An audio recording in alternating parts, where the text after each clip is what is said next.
নমস্কার বন্ধুরা, লালবাড়ি হেসেলের পক্ষ থেকে সবাইকে স্বাগত, অনেক ভালোবাসা। আজকে লালবাড়ি হেসেলের রেসিপি হচ্ছে পকোড়া। পকোড়া করতে আমরা তো বিভিন্ন ধরনের পকোড়া খেয়েছি, ক্যাপসিকামের পকোড়া, চিকেন পকোড়া, আলু পকোড়া, ডালের পকোড়া, বিভিন্ন ধরনের, ফুলকপি, বাঁধাকপি। কিন্তু আজকে আমার পকোড়া হচ্ছে এই যে কারি পাতার পকোড়া। কারি পাতা আমি ভালো করে গাছ থেকে তুলে নিয়েছি, নিয়ে ভালো করে ধুয়ে নিয়েছি, নিয়ে আমি এরকম কেটে রেখে দিয়েছি। আর তার সঙ্গে থাকছে অল্প টমেটো, কাঁচা লঙ্কা, একটু আদা রসুন বাটা, একটা ফ্লেভার আনার জন্য এটা। আর থাকছে এক বাটি বেসন নিয়েছি, তেল আছে এখানে, নুন আর কর্নফ্লাওয়ার। আমি এবার ব্যাটারে চলে যাব, সরাসরি ব্যাটারটা করতে চলে যাব।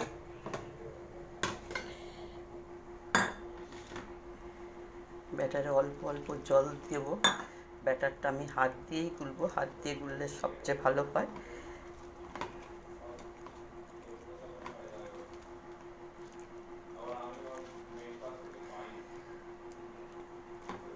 একটু কর্নফ্লাওয়ার দেবো, 1 চামচের মতো কর্নফ্লাওয়ার দিলাম। আর নুন পরিমাণ মতো আপনারা আপনাদের নুনটা দেবেন।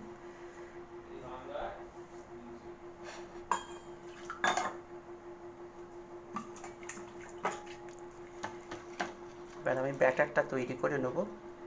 এবার ব্যাটারটায় দিয়ে দেবো একটু টমেটো দিয়ে দেবো, টমেটোগুলো দিয়ে দিলাম। তার সঙ্গে দিলাম কাঁচা লঙ্কাগুলো, কাঁচা লঙ্কা পরিমাণ মতো, ঝালটা আপনারা আপনাদের ঝাল যতটা খাবেন ততটা। তার সঙ্গে একটুখানি যে আদা রসুন বাটা ছিল সেটা ব্যাটারটার সঙ্গে আমি এই করে নিলাম, মাখিয়ে নিলাম পুরোটাই। এবার পাতাগুলো দেবো। পাতাগুলো আমি ধুয়ে ভালো করে ধুয়ে রেখে দিয়েছি, আপনারা কুচিয়ে যদি নিতে পারেন নেবেন। আমি গোটাই রেখেছি, এটার কি না।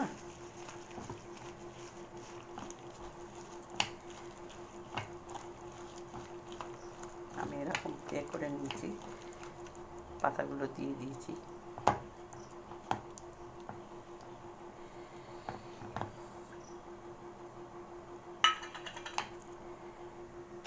চাপা দিয়ে দেবো একে।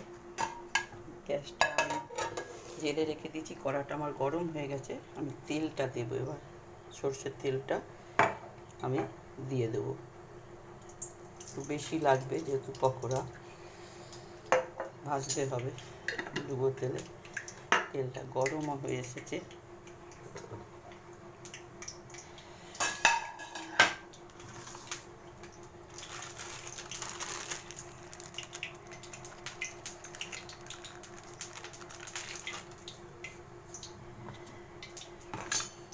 আমরা অনেক রকম পকোড়া খেয়ে থাকি, আগেই বলেছি, বিশেষ করে চিকেন পকোড়া। বিয়েবাড়িতে গেলেই তো চিকেন পকোড়া, আমরা সবাই একটা আশা করে নিয়ে যাই, এই চিকেন পকোড়া হবে হবে।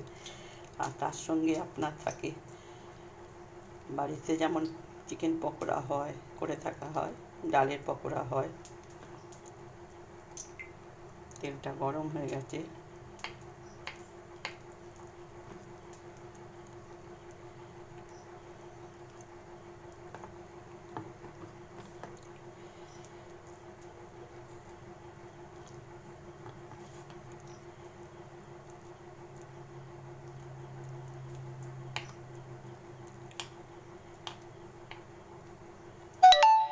আমি এবার তেলটা গরম হয়ে গেছে, আমি গ্যাসটা অল্প কমিয়ে দিলাম। এবার একটা একটা করে আমি ছাড়বো।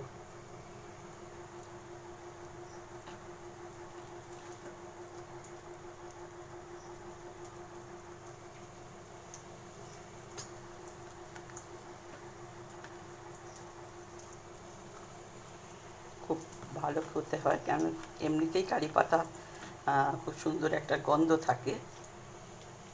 আর দক্ষিণ ভারতে তো জানেন কারি পাতা সব তরকারিতে দেয়, খুব উপকারিতা আছে কারি পাতার।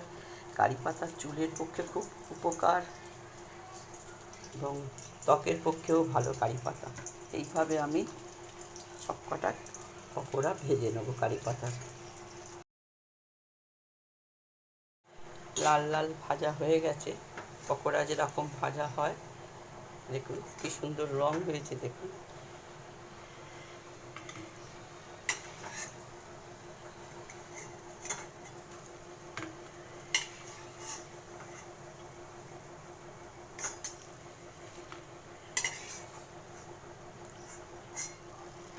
বাকিগুলো এবার এইভাবেই ভেজে নেবো আমি।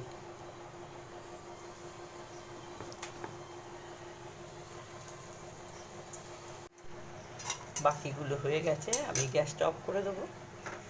এবার এগুলো আমি আস্তে আস্তে তুলে নেব।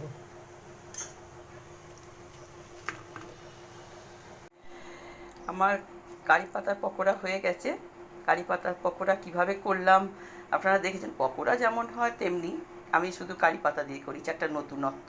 কারি পাতা তো তরকারিতেও দেওয়া হয়, অনেক কিছু করা হয়। বললাম তা কারি পাতার উপকারিতা খুব। দক্ষিণ ভারতে কারি পাতা সব তরকারিতেই দেয় বলতে পারেন। আর তার সঙ্গে আমার একটু সস আছে, চিলি সস আছে আর টমেটো সস আছে। যদি আমার এই রেসিপিটা কারি পাতার পকোড়ার রেসিপিটা যদি আপনাদের ভালো লেগে থাকে তাহলে লাইক করবেন, শেয়ার করবেন, অবশ্যই সাবস্ক্রাইব করবেন আর বাড়িতে একবার করে খাবেন, দেখবেন কীরকম লাগে, ভালো লাগবে খেতে। তবে এতে পেঁয়াজ দিলে একটা ব্যাপার আছে, এর ফ্লেভারটা যে কারি পাতার যে একটা ফ্লেভার থাকে সেই ফ্লেভারটা কিন্তু নষ্ট হয়ে যাবে। স্লাইড আদা রসুন আপনি দিতে পারেন, আর তার সঙ্গে টমেটো, কাঁচা লঙ্কা। টমেটো না দিলেও চলবে, ওটা অপশনাল। কাঁচা লঙ্কা অবশ্যই দিতে হবে, একটু ঝাল না হলে ভালো লাগবে না। ঝালটা আপনার মতো। যদি ভালো লেগে থাকে আপনারা লাইক করবেন, শেয়ার করবেন, সাবস্ক্রাইব অবশ্যই করবেন। ভালো থাকবেন, নমস্কার।